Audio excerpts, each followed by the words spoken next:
Good morning, students. How are you? Okay, today we start first chapter of your Honeycomb book English.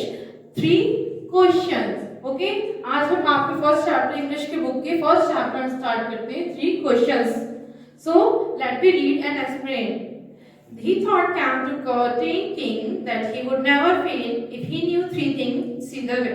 It means इस story में king है जो उसने decide किया है कि मैं 3 कोई चीजें करूंगा जिससे मैं कभी फेल ना हूं. उसके लिए मुझे कुछ क्वेश्चन, उन्होंने उनके कुछ माइंड में क्वेश्चंस थे. वो क्वेश्चंस क्या थे? King, what is the right time to be something? किसी काम को करने के लिए सही समय क्या है? What is the right time which people should be listen? कौन से लोगों की बातें से सुननी चाहिए? What is the most important thing for him to do? सबसे मोस्ट इंपॉर्टेंट, सबसे जरूरतमंद उसके लिए क्या है? ये क्वेश्चन उसके माइंड में था. वो क्वेश्चन की नीड थे, इसको आंसर जानना चाहता था. The king therefore sent messenger throughout his kingdom, promising a large sum of money to anyone who would answer these 3 questions. राजा ने अपने मैसेंजर्स को, मैसेंजर्स मतलब दूत, जो सेना होती है ना, मैसेज पहुंचाते हैं राजाओं के प्रजा में, उसे कहते हैं मैसेंजर. सो मैसेंजर के थ्रू उन्होंने ये पहुंचाते हैं कि जो मुझे 3 क्वेश्चंस के आंसर दे देंगे मैं उसको मनी प्राइज दूंगा. Many wise men come to the king, but they all answered his question differently. बहुत सारे विद्वान हैं, but सबने अपने अपने अलग तरीके से आंसर रिप्लाई दिए. In reply to the first question, some said the king must prepare a timetable and he follow it strictly. कुछ ने एडवाइस किया कि राजा को टाइम टेबल बना लेना चाहिए और उसी को फॉलो करते रहना चाहिए. Only this way he said he would everything to proper time. इससे क्या होगा? सही समय पे सही कार्य उनका हो जाएगा. The others said to be impossible to decide in advance the right time for doing something. दूसरे लोगों ने कहा कि ये गलत है. राजा पहले से कुछ किसी समय को काम करने के लिए कैसे हो सकता है, क्योंकि फ्यूचर में किसने बताया है? The king could notice all was going on, avoid foolish. तो तब कुछ फिर अदर लोग थे, उन्होंने कहा कि नहीं, राजा को ना काउंसलर रखना चाहिए ताकि वो उनको टाइम टू टाइम हर चीज के बारे में बताता रहे. Okay, this was because one man could find impossible to decide correctly. कोई एक इंसान हर चीज को सही नहीं बता सकता, इसलिए उन्हें काउंसलर रखना चाहिए ताकि वो टाइम टू टाइम उनको सलाह देते रहे. Counsellor, who is counsellor? जो सलाहकार होते हैं, जो सलाह देते हैं, किसी चीज का सजेशन देते हैं, that is a counsellor. But then others said that there was something to be could be urgent. वहीं पर कुछ लोगों ने कहा कि नहीं, राजा को ना एक काउंसलर के साथ साथ उन्हें एक डॉक्टर को भी रखना चाहिए अपने साथ. तो कुछ ने कहा नहीं, उनको ना सोल्जर रखना चाहिए अपने साथ. कुछ ने कहा नहीं, उनको प्रीस्ट रखना चाहिए. प्रीस्ट मतलब पंडित, जो पुजारी होते हैं, भगवान पूजा करते हैं, उनको कहते हैं प्रीस्ट. तो कि उन्हें अपने साथ मैजिशियन को रखना चाहिए, क्योंकि मैजिशियन फ्यूचर के बारे में बताता है. तो उन्हें वो जो भी फ्यूचर में होने वाली बात उन्हें राजा को पहले ही पता चल जाएगी, जिससे उन्हें कोई भी काम करने में इजी होगा. सबके अलग अलग व्यूज थे, सबने अपने अपने एडवाइस दिए, सबने अपने अपने ओपिनियंस रखे, बट राजा किसी के भी आंसर से सेटिस्फाइड नहीं थे, इसलिए उन्होंने किसी को भी रिवॉर्ड नहीं दिया. Then उसके बाद as the answer is question, so a different can be satisfied. The hermit lived in a wood which has been never left. फिर उन्होंने डिसाइड किया कि मैं अब जाऊंगा, हर्मिट से मिलने के लिए जाऊंगा. वो इस हर्मिट वो होते हैं जो साधारण जीवन जंगलों में बिताते हैं, जो नॉर्मल कपड़े पहनते हैं, उनका जीवन कुछ लाइक अ सन्यासी. जो सन्यासी होते हैं वो हर्मिट होते हैं, जो कि उनकी जिंदगी बिल्कुल हम जैसे लोगों से बिल्कुल अलग होती है. So the king had decided to go to meet to hermit. Then he goes with his soldiers. उसके बाद जो राजा थे वो अपने soldiers के साथ, बॉडीगार्ड्स के साथ हर्मिट से मिलने गए. बट ही नो, वो जानते नहीं थे कि हर्मिट जो है वो एक साधारण जिंदगी जीता है. तो उन्होंने भी उसके अपना जो गेटअप था, उन्होंने अपना पूरा गेटअप एक साधारण व्यक्ति की तरह धारण करके वहां पे गए. और सिपाही अपने बॉडीगार्ड्स बोला कि आप लोग यहीं पे मेरा वेट करिए, मैं हर्मिट से मिलकर वापस आ जाऊंगा.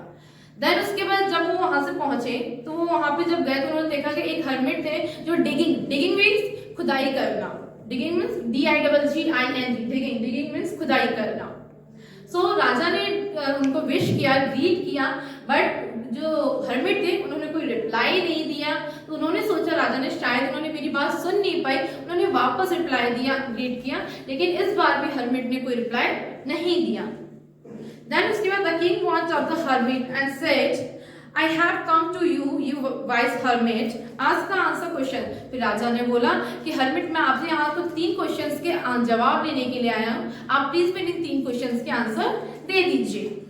The hermit listened to the king but did not speak. He went on digging. You are tired, said the king. तो लेकिन ये बात उसके बावजूद भी जो राजा था उसकी बात हर्मिट नहीं सुन रहा था. तो राजा ने बोला शायद आप बहुत ज्यादा टायर्ड हो गए होंगे, आप खुदाई कर करके डिगिंग करके खुदाई करके टायर्ड हो गए होंगे. ओके अब काम करिए, आप बैठ जाइए और मैं आपकी हेल्प कर देता हूँ, मैं खुदाई कर देता हूँ. स्पेड, स्पेड मतलब फावड़ा जो मिट्टी निकालने के लिए होता है ना, SPADE, SPADE, स्पेड मतलब फावड़ा. सो राजा उसके बाद यह बात सुन के हर्मिट ने उन्हें अपना फावड़ा दे दिया और एक जगह हर्मिट बैठ गया और राजा खुदाई करने लगा. Then the hermit thanks said to hermit to king has the spade. He then down the ground. Then उसके बाद हर्मिट ने उस चीज के लिए शुक्रिया कहा और एक साइड जाकर बैठ गए.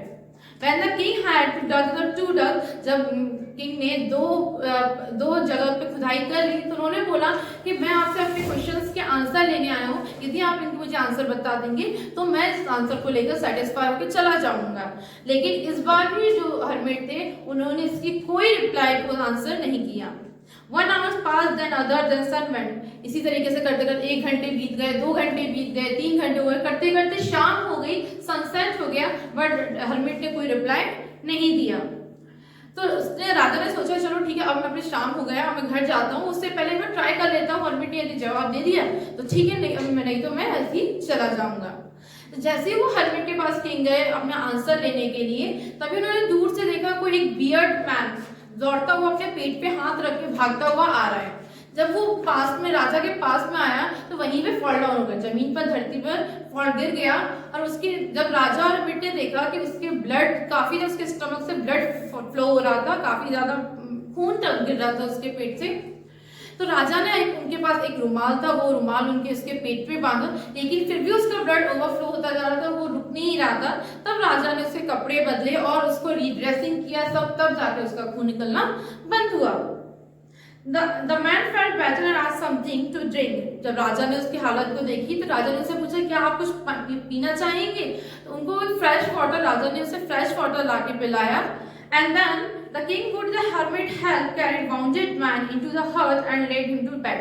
उसके बाद राजा उसको हर्मिट के हट के अंदर, मतलब झोपड़ी, हट मतलब झोपड़ी, HUT हट, झोपड़ी जो वो लकड़ियों की बनती है ना, हाउसेस जो लकड़ियों के बनते हैं उन्हें बोलते हैं हम हट. सो राजा ने हर्मिट ने मिलकर उस आदमी को उठाया और अंदर बेड के पास जाकर लेटा दिया. राजा भी काफी थक गए थे इसलिए वो भी बगल में नीचे लेट गए और लेटते ही उन्हें आंखों में उनको नींद आ गई.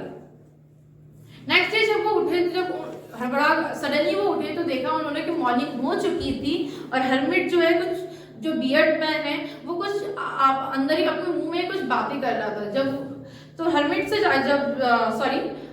जब किंग ने उस बियर्ड मैन से पूछा कि आप क्या कौन हो, तो उसने बोला कि आई नो राजा, आप मुझे नहीं जानते बट मैं आपको जानता हूँ. Forgive me, said the bearded man in a weak voice when he saw the king was asked. उसके बाद काफी दर्द भरी आवाज में उस बियर्ड मैन ने बोला कि वो मुझे माफ कर दीजिए, मैं आपका अपराधी हूँ. तो राजा ने पूछा कि आप हैं कौन. तो जो बियर्ड मैन था उसने बोला आई नो कि आप मुझे नहीं जानते बट मैं आपको जानता हूँ. आपने मेरे ब्रदर को मारा था और उनसे पूरी प्रॉपर्टी जो थी छीन ली थी, उसी रिवेंज में, उसी बदले के लिए मैं आपको मारने के लिए आया था. मुझे पता था कि आप हर्मिट से मिलने आ रहे हैं यहाँ पे, तो मैं आपको मारने के लिए आया था. लेकिन जब तक आप शाम तक लौट कर नहीं आए तो मैंने जब बाहर निकला तो मुझे कुछ आपके बॉडीगार्ड्स ने देख लिया और मुझ पे अटैक कर दिया. मैं वहां से जान बचाकर भागकर आप तक आया हूँ. तो उसने कहा थैंक यू, आपने इतने मेरी मदद की, आपने मेरी रीड्रेसिंग किया, मुझे आराम दिया, इसलिए इसके लिए मैं आपसे माफी मांगता हूँ कि जो मेरा बिहेवियर था. I knew you have to go alone, see that hermit. I made up my mind to kill you on at way home. But the days passed, you did not return, so I left hiding place. The king was very happy to have made peace with enemies so easily. ये बात सुनकर king जो था उसे बहुत खुशी हुई कि चलो मेरा एक दुश्मन था वो कम हो गया, मुझे उसे फ्रेंड की तरह से ट्रीट किया। he not only forgave him to but said he would servant। राजा ने उससे कहा मैं तुम्हारे घर पे डॉक्टर भी भेजूंगा, उसके साथ जो तुम्हारी जो प्रॉपर्टी ली गई है उसे भी वापस कर दिया जाएगा। उसके बाद राजा अब उठे, उन्होंने सोचा अब वो वापस अपने घर की ओर जाने लगे। तो राजा ने सोचा जा रहा हूँ, एक बार जाते जाते मैं हरमिट से क्वेश्चंस के आंसर ले लेता हूँ, यदि उन्होंने दे दिया तो ठीक है, अदरवाइज मैं अपने घर चला जाऊंगा। So do you see, hermit से जाकर उन्होंने कहा कि मुझे उन 3 क्वेश्चंस का प्लीज आप आंसर दे दीजिए, आप मुझे दे देंगे तो मैं चला जाऊंगा। तो उस तब अब जाकर हरमिट ने कहा कि नहीं, आपको आंसर की जरूरत ही नहीं, आप खुद ही उन आंसर्स के क्वेश्चंस के आंसर निकाल लिए। तो राजा ने पूछा हाउ इज इट पॉसिबल, ये कैसे हो सकता है, मैंने तो अभी तक इनके आंसर नहीं मिले मुझे। तो वो हरमिट ने बोला do you not see, replied hermit, if you have a pity weak. राजा ने कहा कि तुमने देखा नहीं, कल जब मैं डिगिंग कर रहा था उस टाइम पे तुम्हारे लिए सबसे इंपॉर्टेंट पर्सन कौन था, मैं, इसलिए तुमने मुझसे वो डिगिंग करने लगे। इससे मतलब ये कि तुम्हारे लिए उस समय में प्रेजेंट टाइम में सिर्फ मैं ही तुम्हारे लिए इंपॉर्टेंट था। सेकंड क्वेश्चन में उन्होंने पूछा, सेकंड क्वेश्चन जब तुमने उस आदमी, जब उस बियर्ड मैन को, जब वो घायल था, इंजर्ड था, तुमने उसकी रीड्रेसिंग की, उस टाइम प्रेजेंट टाइम में वो सबसे इंपॉर्टेंट पर्सन तुम्हारे लिए सिर्फ वो बियर्ड मैन था। एंड थर्ड क्वेश्चन आंसर ये, उन्होंने कहा कि थर्ड में आपने ये रखा कि who is most important person, किस बात, लोगों की बात सुननी चाहिए। उस टाइम पे जो मैं कह रहा था, जो मैं आप कह रहे थे, उसकी जो बातें थी, उसने माफी मांगी, वो सब कुछ तुम्हारे लिए इंपॉर्टेंट था। It means her present time पे जो जो होता है वही चीज इंपॉर्टेंट होता है। राजा ये बात सुनकर बहुत खुश हुए और उन्होंने अपनी इस चीज को सेटिस्फाई हो गया, अपने तीनों क्वेश्चन के आंसर से सेटिस्फाई होके वहां से चले गए। Okay, so this is the story of first chapter. Okay, thank you.